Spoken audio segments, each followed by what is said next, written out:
Assalamualaikum warahmatullahi wabarakatuh. Selamat pagi semuanya, salam sejahtera bagi kita semua. Mudah-mudahan kita selalu dalam keadaan sehat tanpa kurang suatu apapun. Oke, kembali lagi dengan saya. Kali ini kita akan belajar sama-sama mengenai teknik pemeriksaan radiografi nasal atau tulang hidung. Oke, baik, langsung saja kita masuk ke materi hari ini. Ya, seperti biasa, sebelum masuk ke inti dari materi, kita perlu ingat-ingat lagi tentang landmark pada tulang kranium, ya. Jadi di sini nanti yang akan menjadi inti dari titik-titik yang dipakai suatu menentukan CP ataupun posisi pasien ataupun objek dari pemeriksaan tulang nasal. Oke, anatomi nasal. Jadi di sini pada umumnya semua orang memiliki tulang nasal, karena tapi beberapa orang memiliki tulang hidung yang sangat menonjol ya, atau mancung, sedangkan yang lain tidak mancung ya, atau cukup kecil.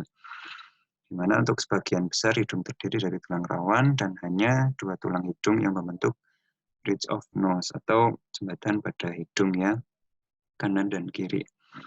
Kemudian tulang hidung atau nasal terletak anterior dan superomedial frontal processus maxilla dan inferior tulang frontal.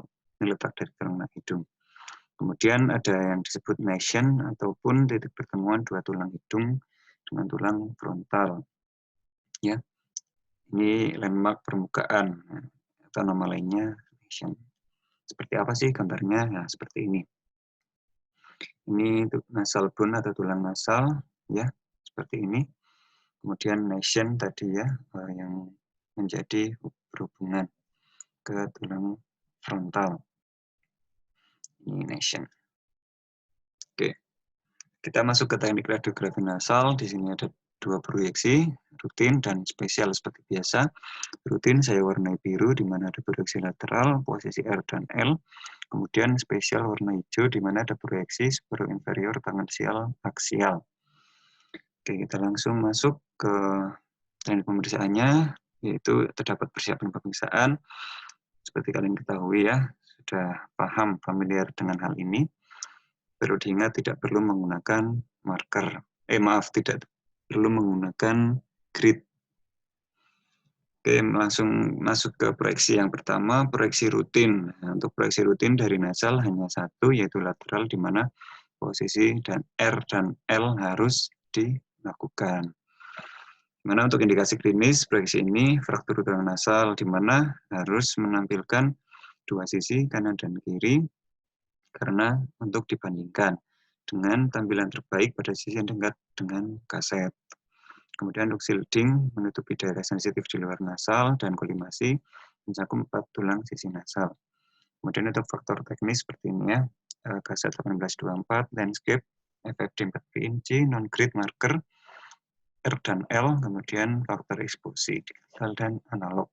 Penempatan dari kaset seperti ini.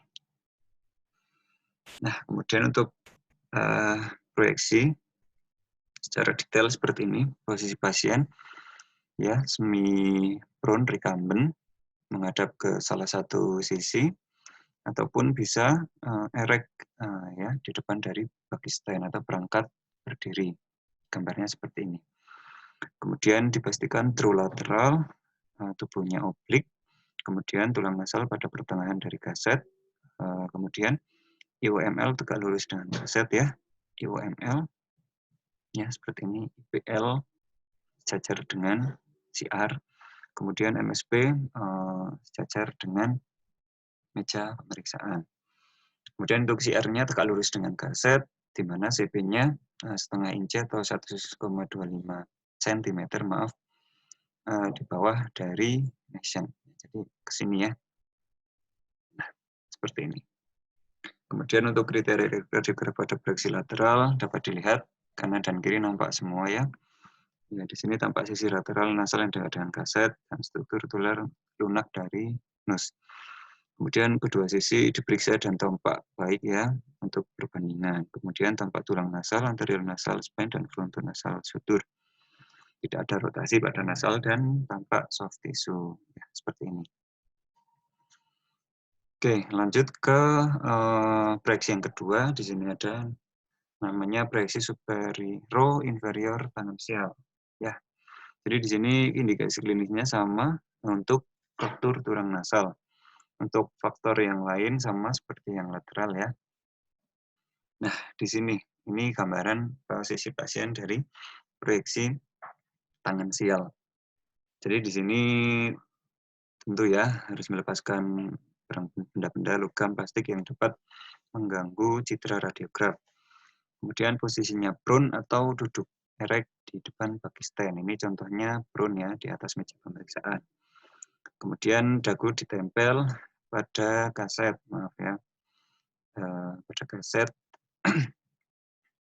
Kemudian kaset tegak lurus terhadap GAL atau glabella acanthion line, garis dari glabella ke acanthion. Kemudian MSP tegak lurus dengan CR dan midline kaset. MSP ya tegak lurus dengan CR dan midline kaset. Kemudian tidak ada pergerakan kepala, dipastikan tidak ada rotasi juga. Kemudian harus dipastikan CR tegak lurus dari kaset, sejajar dengan GAL, dan CP pada nation ya, stinging nation. Seperti ini. Kemudian untuk kriteria radiografnya bisa dilihat seperti ini. Gambarannya menunjukkan medial atau lateral displacement dari fragmen fraktur nasal ataupun pemindahan posisi dari medial ataupun lateral ya tulang nasal pada keadaan fraktur. Kemudian tulang nasal minimal superimposisi, kemudian tidak ada rotasi pada nose, kemudian tampak soft tissue. Oke, mungkin itu yang bisa saya sampaikan sedikit untuk teknik radiografi nasal. Hanya ada dua, di mana rutin, lateral, dan yang spesial tangensial. Untuk yang biasa digunakan hanya rutin yang lateral, posisi R dan L. Seperti biasa, ini ada sedikit kalimat yang bisa menggugah motivasi kita bahwa di mana maka sesungguhnya bersama kesulitan itu ada kemudahan. Nah, kalian harus optimis ya bahwa kapanpun, dimanapun, dan seberapa besar pun masalah atau kesulitan kita hadapi, yakinlah bahwa di situ pasti ada jalan kemudahan bagi kita untuk bisa melewati segala kesulitan dan masalah yang dihadapi. Oke, mungkin sekian yang bisa saya sampaikan. Mudah-mudahan bermanfaat. Kurang lebihnya saya mohon maaf. Tetap sehat, stay at home, dan saya akhiri. Wassalamualaikum warahmatullahi wabarakatuh.